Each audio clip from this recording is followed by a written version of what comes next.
TV Musée, petite histoire des commerces de Parthenay. Les commerces du quartier Saint-Jacques dans les années 50.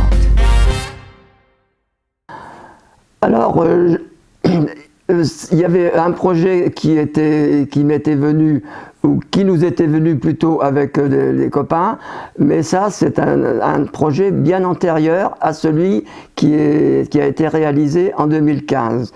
On avait décidé de rassembler tous nos anciens dans une petite sauterie avec suivi d'un repas. On ne savait pas où et les moyens ne nous permettaient pas de le réaliser. Donc c'est tombé dans le lac.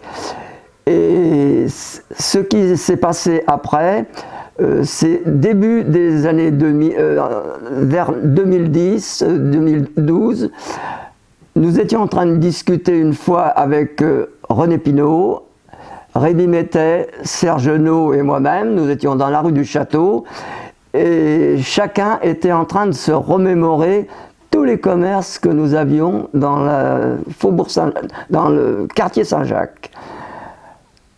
Quand la liste a été faite, on s'est retrouvé avec 48 commerces. Le Faubourg Saint-Jacques était assez bien fourni en commerce. Si vous voulez bien, je vais vous les énumérer. À Saint-Jacques, dès que vous aviez franchi la limite en arrivant à Parthenay, vous trouviez le boulanger. Le boulanger, à l'époque où j'avais 6 ans, j'avais 6 ans en 47, quand j'ai perdu une de mes sœurs, c'était un cousin germain, une cousine germaine qui était les boulangers. Il s'appelait chez Monsieur No. Je suis allé y loger pendant 8 jours pour prendre des distances avec notre maison qui avait été polluée par la maladie de ma sœur. C'était une maladie très contagieuse. Après, vous aviez les abattoirs et Madame Giré qui se trouvait faire le coin. Alors, il y avait beaucoup de va-et-vient, beaucoup de corridas parce que souvent il y avait des bestiaux qui se sauvaient et il y avait du spectacle. Après ces abattoirs-là, vous aviez du même côté, vous aviez Monsieur Mimot qui était coiffeur et Monsieur et Madame Jamonneau qui étaient buralistes, restaurant, pension de famille. En face, vous aviez Madame Blanchard, la bourrelière, et à côté, Madame Hérault, qui était épicière. Au coin du Faubourg Saint-Jacques et de l'avenue Wilson, vous aviez l'épicerie. J'ai connu Monsieur et Madame Fleuret, les grands-parents à Laurent Fleuret. Et après, ça a été Gaston Lusseau jusqu'à la fermeture. En descendant le Faubourg Saint-Jacques, vous aviez la boucherie, Monsieur Max. Auparavant, il y avait Monsieur Fourré. Et après, ce fut René Pichon jusqu'à la cessation de son activité début des années 80. Je pense que c'est 82. Après, vous aviez chez Giroir, Monsieur Giroir qui réparait des mobylettes, des vélos et tout ça, et qui est allé installer un magasin après, juste en face de l'église Saint-Laurent, au coin de la rue des Fleurs, je pense. Après, vous arriviez place de l'église Saint-Jacques.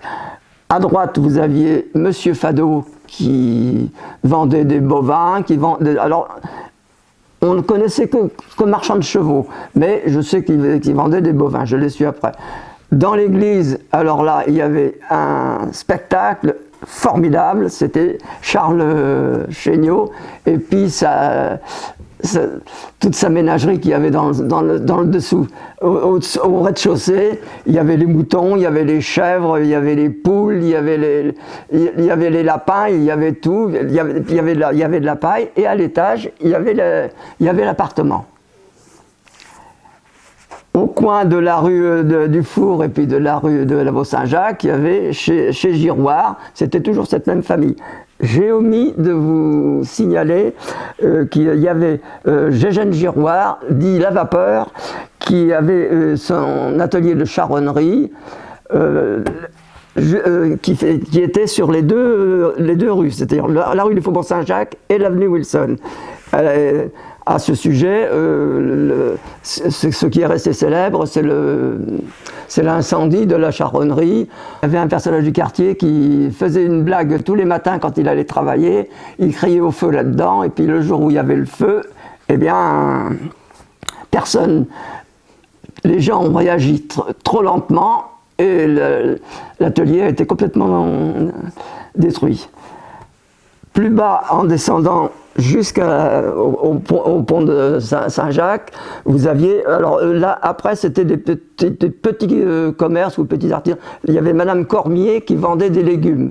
Alors ces légumes, elle allait les cultiver dans le chemin de la Maison Dieu, juste avant le viaduc.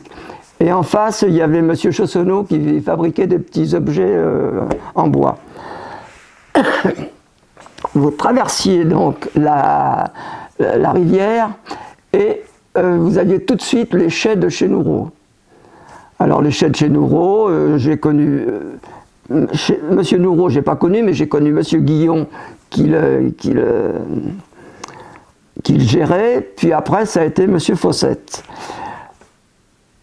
Si vous preniez la rue du Château, après, parce que nous arrivons au coin, c'était un lieu de rassemblement formidable. Il y avait une convivialité dans ce coin-là qui était exceptionnelle. Vous preniez la rue du Château, et dans la rue du Château, vous aviez Henri Desnoux qui avait un atelier.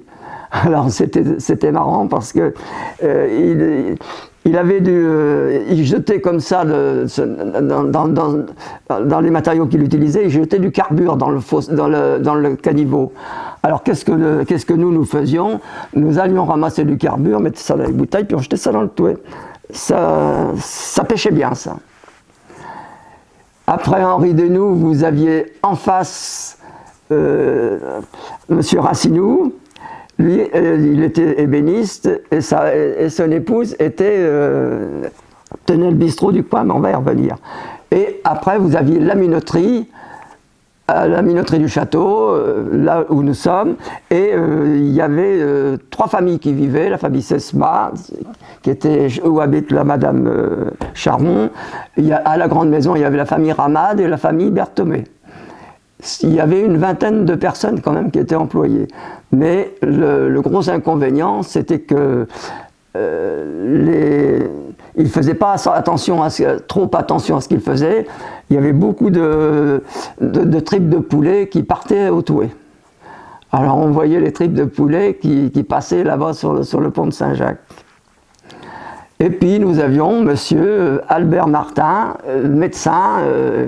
Je me rappelle, c'est la première fois que je suis venu, dites 33, mais j'avais 5 ans, peut-être 4-5 ans, je ne sais pas.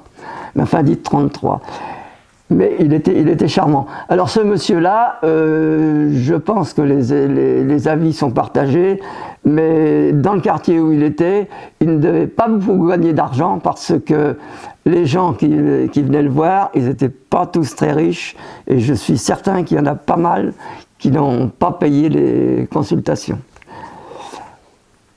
Nous en revenons donc au coin où vous aviez le café de la Vaux-Saint-Jacques, le café de la Tour Saint-Jacques. Alors là, c'était un lieu exceptionnel là aussi.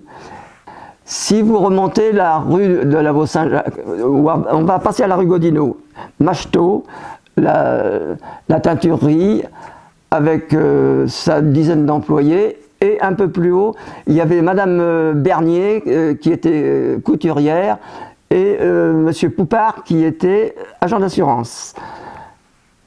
En face, en face la teinturerie, vous aviez Maurice No qui exploitait une carrière à Adilly. Vous remontez la rue de la Vaux-Saint-Jacques, donc, parce qu'après c'est fini, vous remontez la rue de la Vaux-Saint-Jacques et vous tombez sur la boulangerie. Avant quand même, il y avait Edmond Renaudot, entrepreneur de maçonnerie, qui avait sa maison à côté de chez Macheteau et son garage au coin de la rue de Lavaux-Saint-Jacques. Alors c'était formidable parce que il y avait des fois c'était difficile pour lui de rentrer parce qu'il avait déjà un véhicule qui était encombrant. La voiture, une jolie Talbot, était difficile à rentrer. Les murs s'en sont pleins quelquefois. On arrive donc chez le boulanger, et chez le boulanger, c'était moi j'ai connu Monsieur Dahay, après ça a été Monsieur Turbo et la maison Planquet, père et fils. La maison d'après, c'était Monsieur et Madame Langlois. Alors, Monsieur et Madame Langlois, Monsieur Langlois était couturier, était cordonnier, mais lui, précédemment, avant la guerre, il avait opéré rue du Faubourg Saint-Jacques. Mais moi, je l'ai connu que là. En remontant la rue, vous avez alors donc Monsieur et Madame Langlois, vous arrivez là où j'habitais. Moi, j'habitais au 64 rue de Lavaux-Saint-Jacques. En 1960, quand j'ai quitté Parthenay pour aller faire ma formation de technicien à Paris, et c'était le 25 quand je suis revenu en 1970. Donc ça avait changé. Là ici, il y avait à l'épicerie Madame Domino. Et Madame Domino a cessé son activité dans les années 50, et c'est Christiane Gréau, vers la fin des années 50 quand même, qui l'a remplacée, et après ça a été terminé. La famille Lefebvre est venue s'installer là ici, mais ils n'ont pas. C'était essentiellement pour y habiter. Hein. Bon, un peu plus haut en remontant, donc vous aviez Madame Guilbeault que j'avais parlé tout à l'heure, Madame Guilbeault, et on arrive sur le plan de chez Berger, comme on appelait, c'est ce qui est la place B7 maintenant. Alors vous aviez, en arrivant, Robert Boucher, c'était un cordonnier handicapé qui travaillait essentiellement dans sa pièce qui donnait sur la rue. Vous entriez par la gauche chez lui, et sa pièce était sur la rue, les fenêtres étaient toujours ouvertes. Alors, il y avait la particularité qu'on n'entrait jamais chez lui. On n'entrait chez lui que dans un seul cas, c'était pour aller payer ce qu'on devait. Mais autrement, si on avait besoin de lui donner des chaussures ou de rechercher, c'était par la fenêtre qu'il donnait. Hein. Mais ça, alors, mais enfin, on ne l'aimait pas trop quand même. Hein. Bon, vous aviez Monsieur Pison, qui était la maison attenante et qui était un artiste pour faire des costumes, pour faire les vêtements. Et vous aviez au coin, ce qui fut l'épicerie du Soleil, à un moment donné, vous aviez donc Charles Berger, qui était avec son beau-frère, Monsieur Berton, qui tenait la serrurerie. Alors, Charles Berger, il a toujours été très très très gentil, mais il faut dire aussi quand même que les drôles, on était souvent là, dans ce coin-là, et qu'on lui cassait souvent les pieds. Alors, il avait trouvé la parade, c'est-à-dire que quand il faisait de la forge, il nous faisait tirer le soufflet. Et je vous promets que ça ne durait pas longtemps. Mais il avait trouvé le moyen pour nous calmer. Alors Charles Berger, puis évidemment, avec toutes ces anecdotes qu'il avait, on aimait bien quand même venir le voir. Bon, alors après, vous aviez l'avenel de chez François, vous aviez l'épicerie. Alors j'ai connu Madame Roulet, j'ai connu Madame Mimot et j'ai connu Madame Desnoux. Alors Madame Desnoux, elle avait tenu cette épicerie, c'était la mère d'Henri Desnoux, elle avait tenu cette épicerie avant la guerre. Et elle l'a tenue après. Puis après, ça a été la famille Lefebvre aussi, là, qui s'est installée. Ils faisaient pension de famille. Vous montez plus loin, toujours la rue, et vous arrivez chez Gabriel Pinault. Alors Gabriel Pinault, ils étaient propriétaires de deux maisons sur le côté gauche et une maison de côté droit, là où ils habitaient. Alors vous aviez cette fameuse bourrique au père Pinault, Coco. Elle avait des voix aux élections municipales, et là c'était quelque chose de sympa de regarder ça.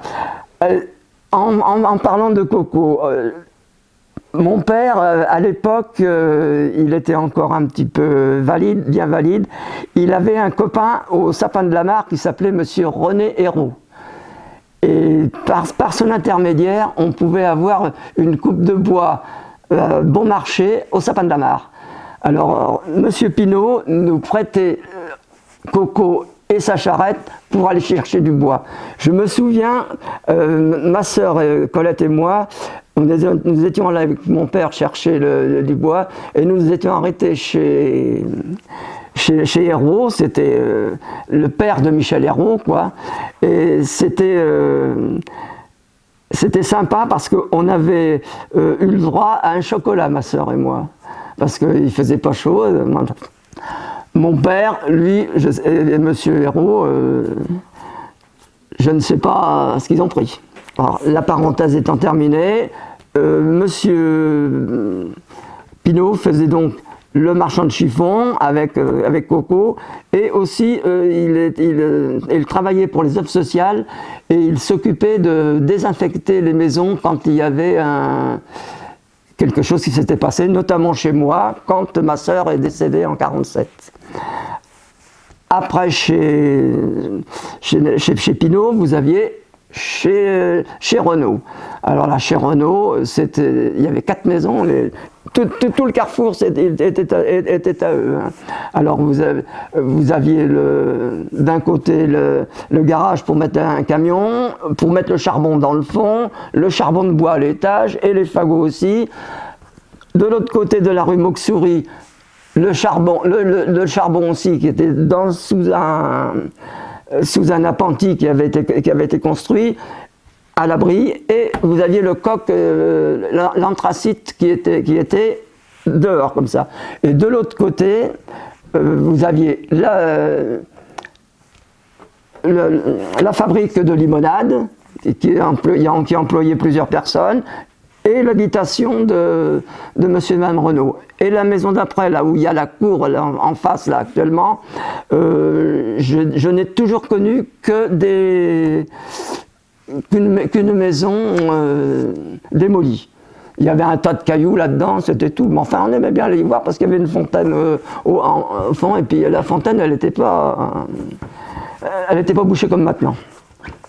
Bon, de là après, on arrivait un peu plus haut où il y avait Monsieur Garando qui était marchand de chaussures, mais lui, il était marchand de chaussures ambulant.